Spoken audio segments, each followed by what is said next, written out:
Será que a Bíblia não se contradiz quando afirma não terás outros deuses diante de mim? Por que usa termos como Deus Pai, Deus Filho e Deus Espírito Santo? Afinal, quantos deuses tem o cristianismo? Esta é a série Princípios. Pelo tipo de perguntas, você já pode ver que o programa de hoje promete. O Está Escrito está apenas começando.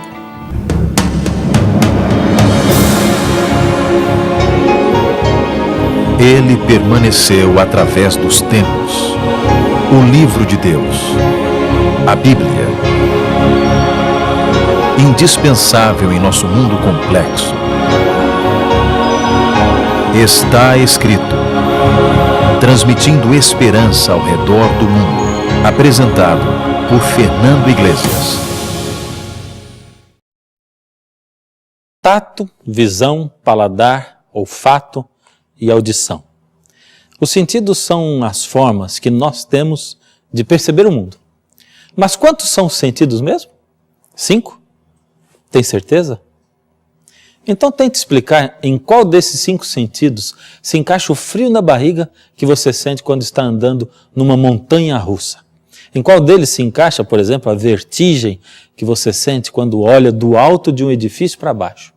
Ou melhor, feche os olhos ao entrar em um carro e tente dizer qual dos sentidos faz com que você perceba que o carro acelerou. Quem estabeleceu que nós temos 5 sentidos foi o filósofo Aristóteles, no século IV a.C. E até pouco tempo atrás era esse o pensamento que imperava. Hoje a ciência já percebeu que os nossos sentidos passam de 20 e são muito complexos e intrigantes. Fazem parte dos sentidos, por exemplo, o equilíbrio, a aceleração, o calor, o frio. Você nunca tinha parado para pensar sobre essas coisas? Pois é, eu também não. Mas isso nos mostra que quanto mais o homem se dispõe a estudar, mais conhecimento ele alcança e mais também ele expande a sua visão do mundo e melhor se torna a sua qualidade de vida. Mais do que isso, o homem, como um ser inigualável, tem também a capacidade de transcender, de descobrir o espiritual. Perguntas como: onde estou? Como surgi? Alguém me criou? Para onde eu vou? Perguntas como essas não só têm respostas, mas quando respondidas, acabam nos dando uma visão muito mais ampla da vida e completando a nossa felicidade. Pois nós, seres humanos, vivemos o tempo todo buscando a verdade. Dentro de nós existe algo que nos leva a acreditar que quando conhecemos a verdade, somos de alguma forma mais felizes, muito mais livres e completos. Não se trata de você ter sido infeliz o tempo todo em que você pensava que possuía só 5 sentidos. Assim como também as pessoas não eram infelizes quando pensavam que objetos mais pesados do que o ar não podiam flutuar ou não podiam voar. Mas quem negaria o fato de que tornou-se bem mais fácil viver no mundo hoje, depois que Santos Dumont ousou voar no seu primeiro avião, o 14 bis. Hoje deixaremos o chão e ganharemos as alturas espirituais, o universo infinito. Você irá sair do conhecimento básico com o qual você sempre se sentiu feliz e vai aventurar-se na direção da verdade plena, aquela que acaba provocando na gente um gostinho especial de liberdade e plenitude.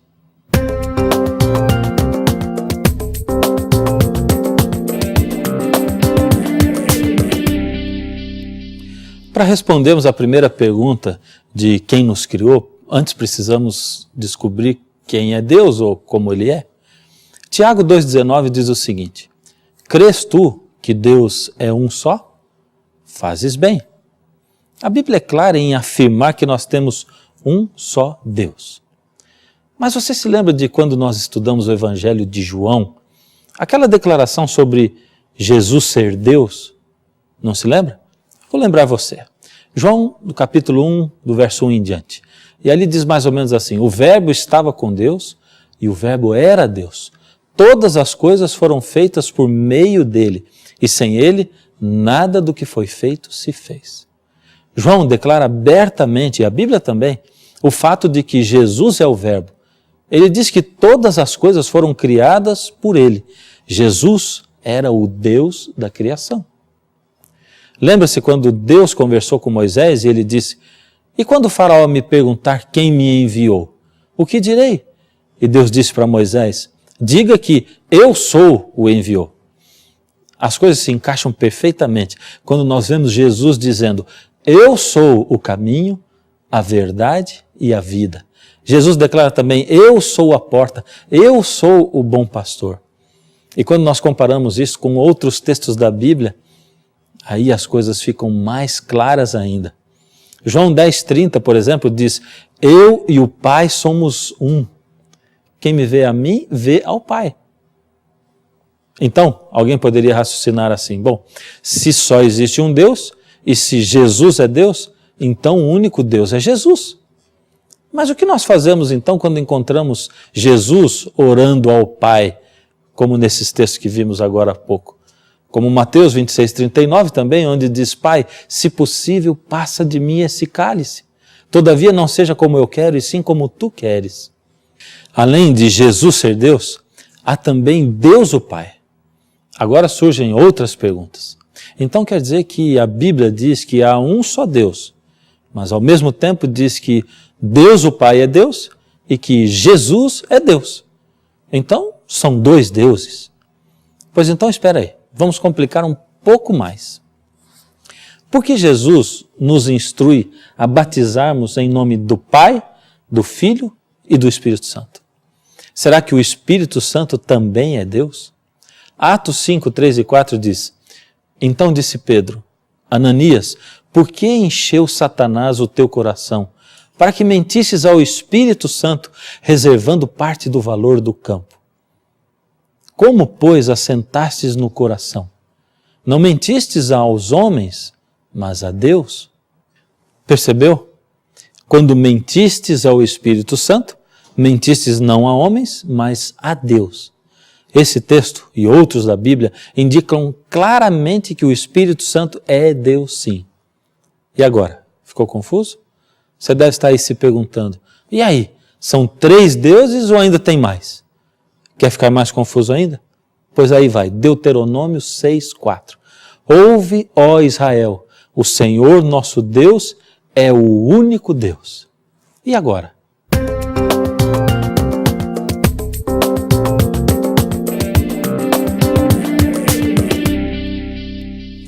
Quantos deuses nós temos afinal? A Bíblia não está se contradizendo?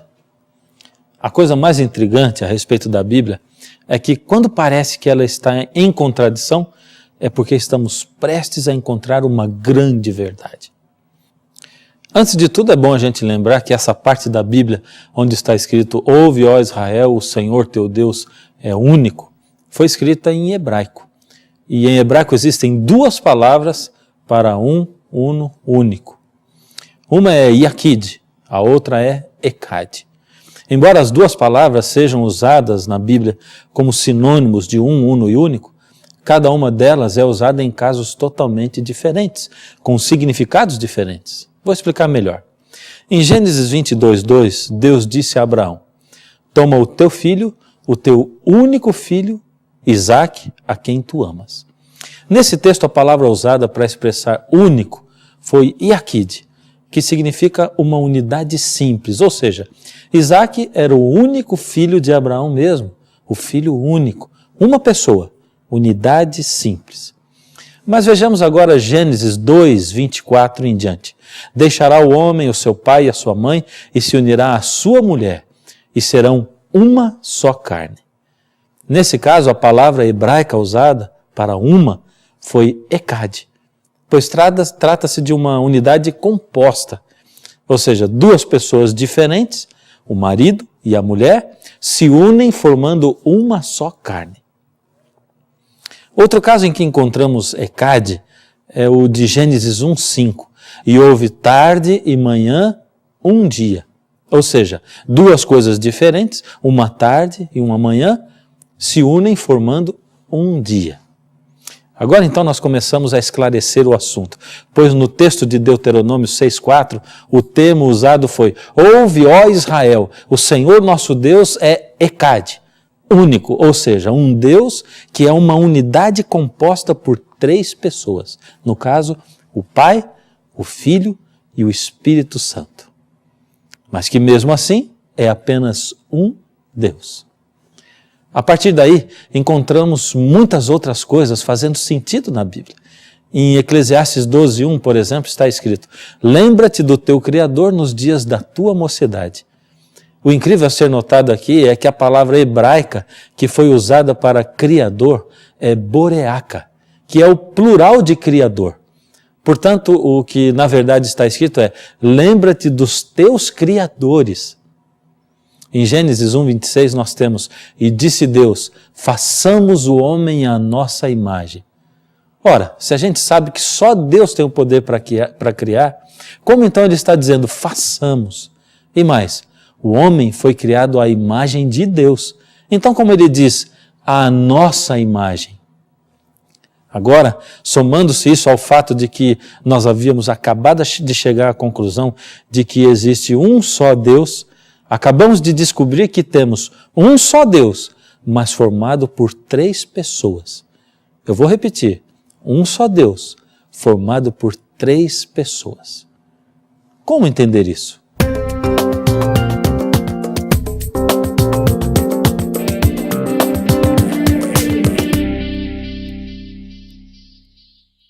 Bem, eu não estou querendo afirmar que é fácil, simples, entender a natureza de um Deus que é único, formado por 3 pessoas.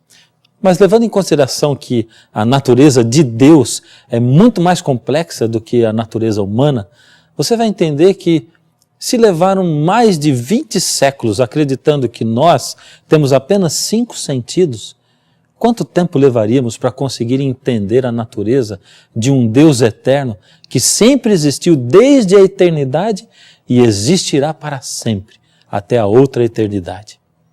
Como entender que 3 pessoas, o Pai, o Filho e o Espírito Santo, sejam, ao invés de 3 deuses, um Deus só?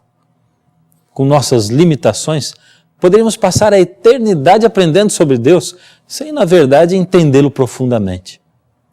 Todo mundo chega a essa terra através de uma família. Por que será que Deus escolheu a família para ser esse canal? É que vivendo em família, a gente precisa muitas vezes abrir mão daquilo que a gente gosta. Precisamos ser humildes, temos que perdoar quando os outros nos ofendem e outras vezes até precisamos pedir perdão. Tudo em prol de uma coisa chamada unidade. Afinal, nós somos muitas pessoas, mas formamos uma só família, com um só sobrenome. Deus também é assim. Afinal, Ele nos criou à sua imagem. Eles são 3 pessoas diferentes, mas têm o mesmo sobrenome. E o sobrenome é Deus. Deus Pai, Deus Filho, Deus Espírito Santo. Com certeza, dos 3 membros da Trindade, o que parece ser mais misterioso é o Espírito Santo. Talvez até porque ele é chamado de Espírito Santo mesmo. É que a gente criou assim um certo misticismo em cima da palavra Espírito. Aí a gente fica pensando que ele não é uma pessoa. Alguns pensam assim: Deus Pai é uma pessoa, Ele é Pai. Jesus é uma pessoa, Ele é o Filho, Ele foi visto aqui na terra. Mas o Espírito Santo deve ser uma energia, uma fumaça. Em primeiro lugar, o Espírito Santo é uma pessoa. E as evidências são que na Bíblia ele é apresentado como tendo as mesmas características de um ser pessoal. Ele tem mente, pensa, adquire conhecimento, ele raciocina.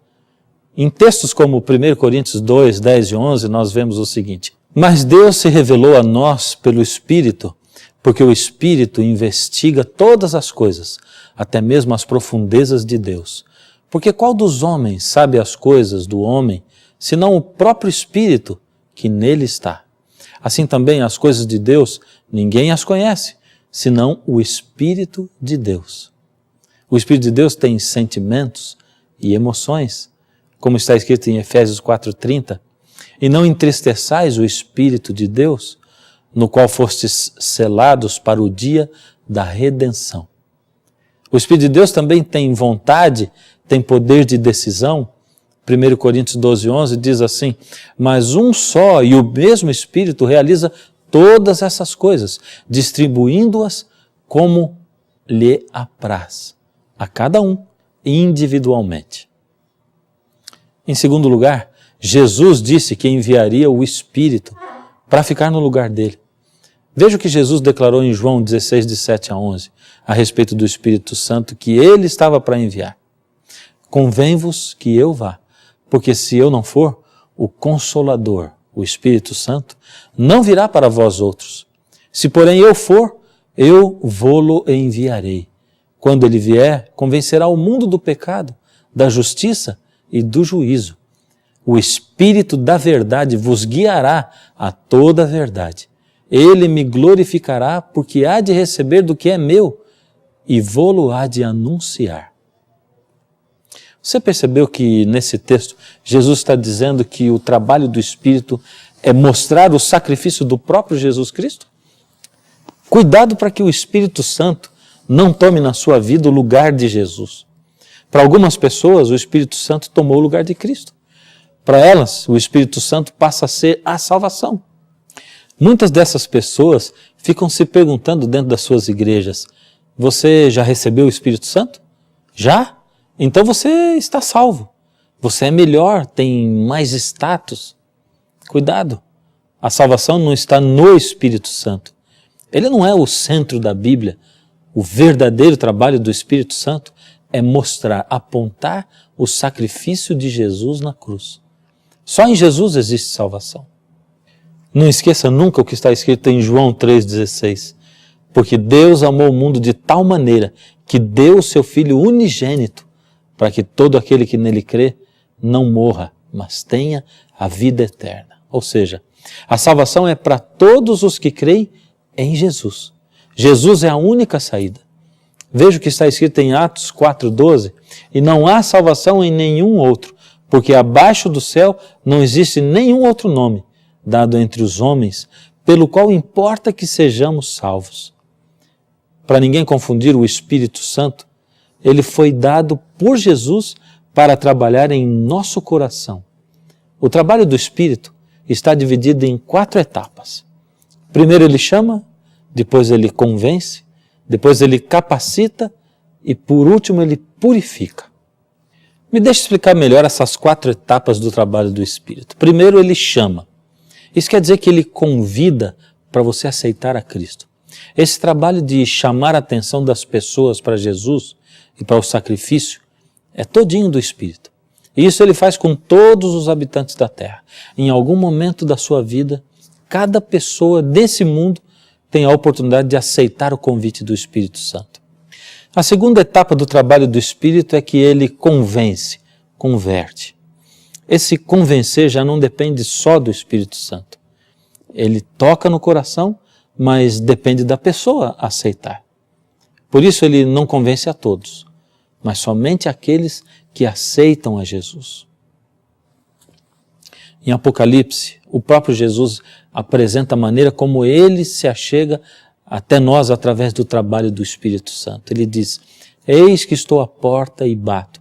Se alguém ouvir a minha voz e abrir a porta, entrarei em sua casa, cearei com ele e ele comigo. Ou seja, o Espírito de Deus toca no seu coração, bate pacientemente, mas ele nunca vai forçar você a uma decisão.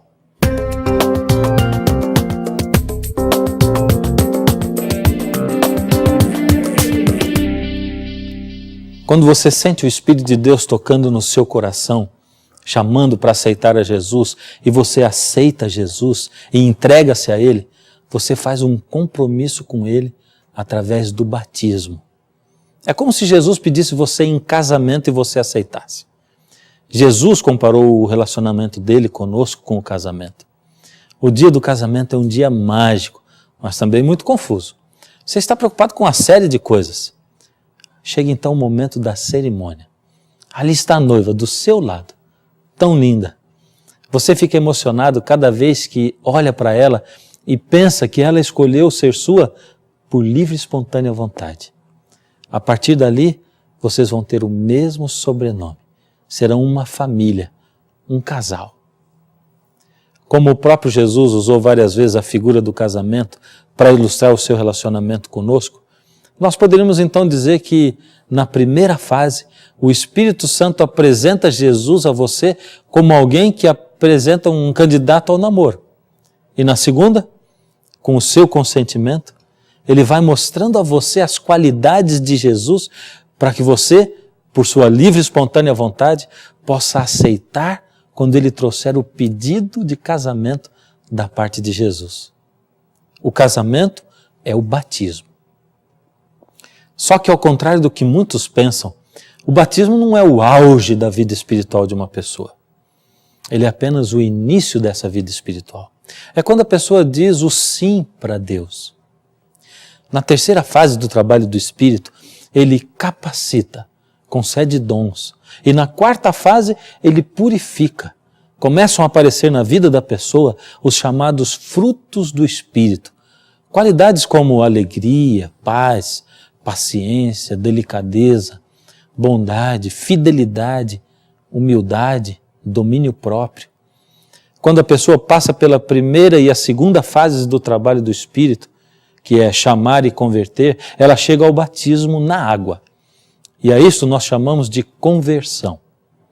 Quando ela passa pela terceira e quarta fases do trabalho do Espírito, que são capacitar e purificar, a pessoa chega então ao batismo no Espírito Santo. E a isso nós chamamos de santificação. A santificação ou o batismo no Espírito Santo é quando você, através da oração e do estudo da Bíblia, clama a Deus e se torna tão íntimo de Deus que Ele capacita você a viver uma vida mais parecida com a vida de Jesus. Você começa a ter mais facilidade de gostar das coisas de Deus e de ter um caráter parecido com o de Jesus. A santificação leva a vida toda. Você vai ficar a vida inteira perseguindo esse alvo, mas com a força e o poder do Espírito. É mais ou menos assim. Ao você sair do altar do casamento, vocês têm o mesmo nome, são um casal, uma família, mas ainda não se tornaram uma só carne. Vocês só passaram pela importante cerimônia de casamento, mas o tornar-se uma só carne, bom, isso só acontece a partir da noite de núpcias. É quando o casal vai se conhecer intimamente e cada vez mais se tornarão parecidos um com o outro. É a partir daí que o cristão ficará cada vez mais parecido com Jesus. Alguns se batizam e se contentam. Esquecem-se de que o batismo é apenas nascer espiritualmente. É apenas a cerimônia de casamento. O que nós precisamos é do batismo do Espírito Santo. Sem isto, nós não estamos mais preparados para enfrentar o mundo do que estavam os discípulos após a crucifixão do Senhor. Mas cuidado, o batismo do Espírito Santo não é alguma coisa mística. Eu estou dizendo isso porque alguns estão confusos por aí. Tem pessoas que acreditam em um Espírito Santo místico. Eles vão até a igreja, emocionam-se a ponto de entrarem em transe. Perdem a consciência, não controlam mais seu cérebro, suas emoções, caem no chão, gritam, viram os olhos, rodam feito peão e falam coisas que nem eles mesmos entendem e chamam a isto de batismo do Espírito Santo. Cuidado para que as suas emoções não tomem sua vida. Emoções devem ser equilibradas com razão. Em que época da história você acha que Deus esteve mais próximo do ser humano? Na época de Adão e Eva, Deus relacionava-se com o homem face a face. Na época de Moisés, Deus habitava num santuário feito por mãos humanas. Habitava lá no meio do povo, escondido pelo santuário apenas. Na época em que Jesus andou aqui nessa terra, Ele era o Deus em forma de homem. As pessoas podiam olhar nos olhos de Deus, ouvir as palavras que fluíam dos seus lábios. Pois então saiba que a época em que Deus está mais perto do ser humano é hoje. Embora Deus já tenha falado face a face com o homem, tenha habitado num templo e tenha vindo aqui a esse mundo viver como um de nós, hoje o Senhor Deus quer habitar dentro de nós. Ele quer fazer de você o seu próprio templo e moradia. Pois Ele diz, se eu quiser, Ele vem habitar em mim. através do Espírito Santo. Veja em 1 Coríntios 6,19. Acaso não sabeis que o vosso corpo é morada do Espírito Santo que está em vós, o qual tendes da parte de Deus, e que não sois de vós mesmos? Mas em que parte do corpo você acha que o Espírito Santo habita, mora? Ou em que parte do seu corpo você acha que ele atua? A resposta é simples. Onde está o poder de tomar decisões? Na mente. Isso mesmo, no cérebro.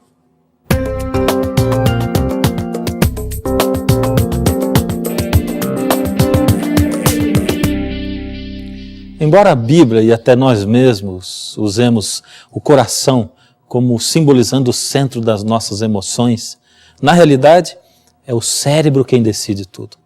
Você sabia que o seu cérebro é cego, surdo, mudo e que ele não sente qualquer dor? É verdade. Depois de abrir a camada de pele e osso que envolve o nosso cérebro, um médico poderia operar o cérebro de qualquer paciente sem anestesia nenhuma e ele não sentiria qualquer dor se estivesse acordado. O cérebro não é sensível à luz porque ele não enxerga e você pode gritar o quanto quiser perto de um cérebro que ele não vai esboçar nenhuma reação. É por isso que, para armazenar as informações, o cérebro depende completamente dos nossos sentidos, que até pouco tempo atrás eram apenas 5, ou achava-se que eram apenas 5, mas que já passam de 20. Por isso, tudo que você vê é muito importante. Tudo que você ouve, o que você toca, os lugares aonde você vai, as sensações todas que fazem parte de você, do que você é.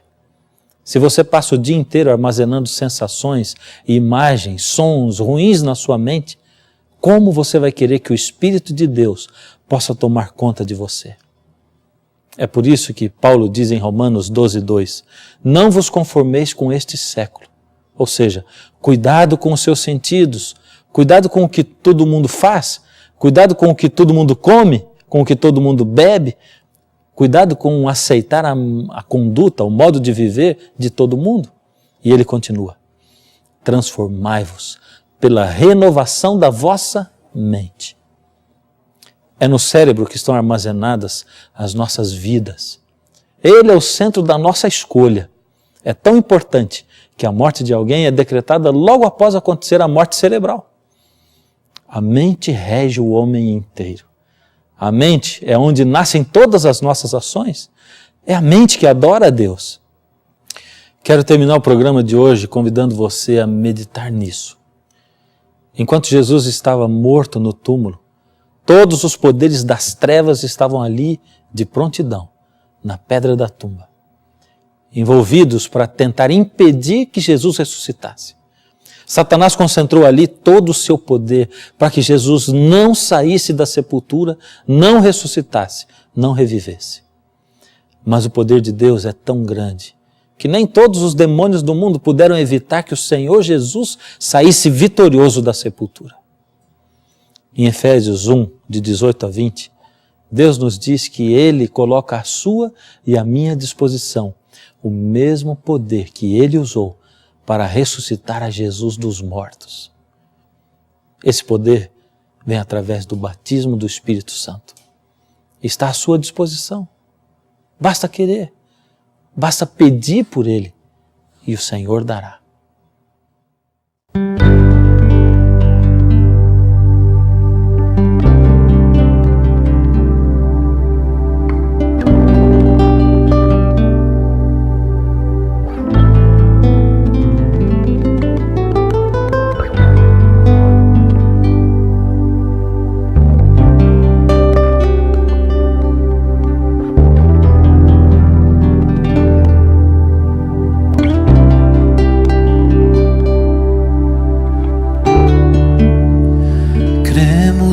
Deus Pai, soberano Criador, nós cremos que por seu poder a terra e o céu criou, seu eterno amor provou, seu Filho nos doou, da queda nos ergueu.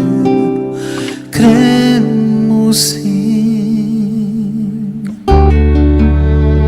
Cremos em Jesus, unigênito do Pai, perfeito Deus e eterno, autor da criação. Sofreu sem merecer, morreu, mas ressurgiu. Seu sangue nos remiu. Cremos sim. Pode a terra parar e o tempo passar, mas a palavra de Deus jamais passará. Pode tudo mudar, mas Deus não mudará. Cremos sim.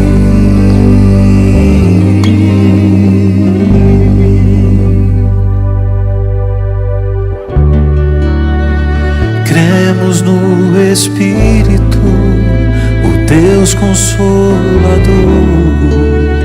um ser real que em seu poder nos une como irmãos. Os reinos têm em suas mãos, desfaz as forças do mal, o seu poder nos dá. Cremos sim. Pode a terra parar, o tempo passar, mas a palavra de Deus jamais passará. Pode tudo mudar, mas Deus não mudará. Cremos sim. Cremos em Deus Pai, em seu Filho e no Espírito de amor. Cremos que os três unificam no poder redentor.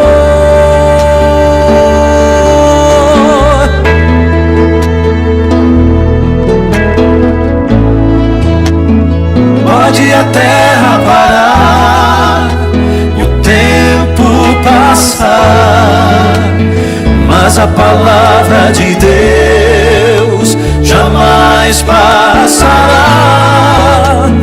Pode tudo mudar, mas Deus não mudará. Cremos sim.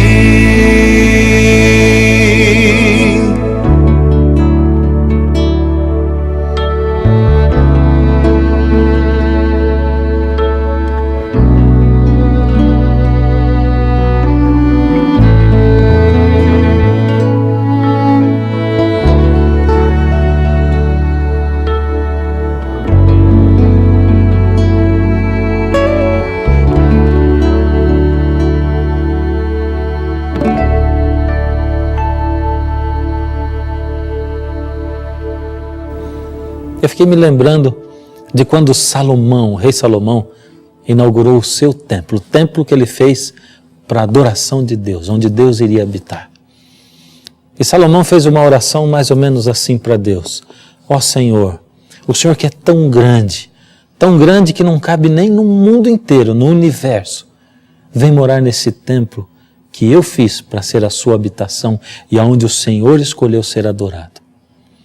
E aí naquele momento Deus respondeu à oração de Salomão e ele disse: eu que sou tão grande que não caibo nem no universo, nem no mundo inteiro, vou sim morar aí no templo que você fez para mim. Então quem sabe a gente poderia nesse momento pedir para Deus e fazer uma oração parecida com a de Salomão, mas que fosse assim: ó Senhor, o Senhor que é tão grande que não cabe nem no universo todo, mas que escolheu e foi morar no templo que Salomão fez para o Senhor. Por favor, venha agora morar dentro desse meu coração, que é tão pequenininho. Você não gostaria que o Senhor morasse no seu coração? Vamos pedir a Ele que faça isso através do seu Espírito. Deus amado, colocamos nas suas mãos a nossa vida, Senhor. Tudo aquilo que nós somos, tudo aquilo que nós temos na nossa vida. Ó Senhor, quem somos nós? Mas assim mesmo o Senhor escolhe o nosso coração para ser a sua morada, a sua habitação. E o Senhor diz que nós vamos ser templos do seu Espírito. No passado, as pessoas adoravam o Senhor através desse templo. E agora, Senhor, nós queremos adorar ao Senhor através do templo do nosso corpo. Toma conta de nós, ajuda-nos a termos o batismo do Espírito. Ajuda-nos a nos entregarmos ao Senhor passando pelo batismo nas águas antes. E ajuda-nos, Senhor, a cada dia ficarmos mais parecidos com Jesus. Em nome de Jesus. Amém.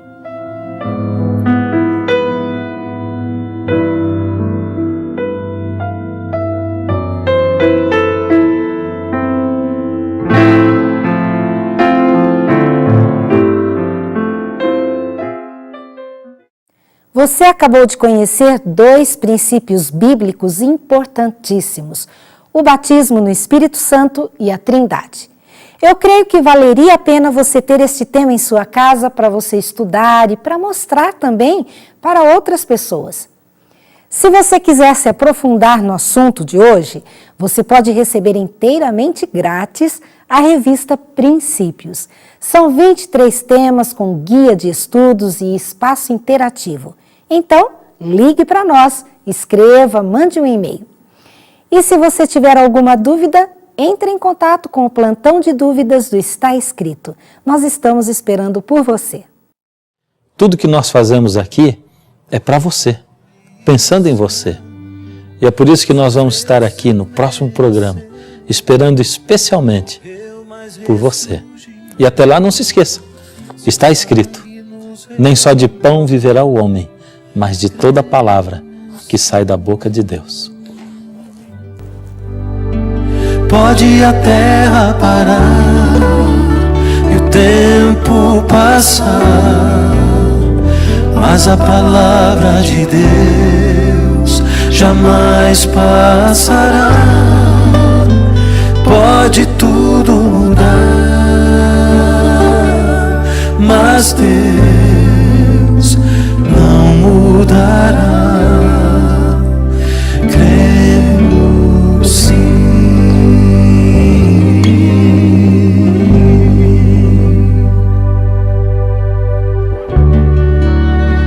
Cremos no Espírito, o Deus Consolador, um ser real que em seu poder nos une como irmãos. Os reinos têm em suas mãos, desfaz as forças do mal, o seu poder nos dá. Cremos sim.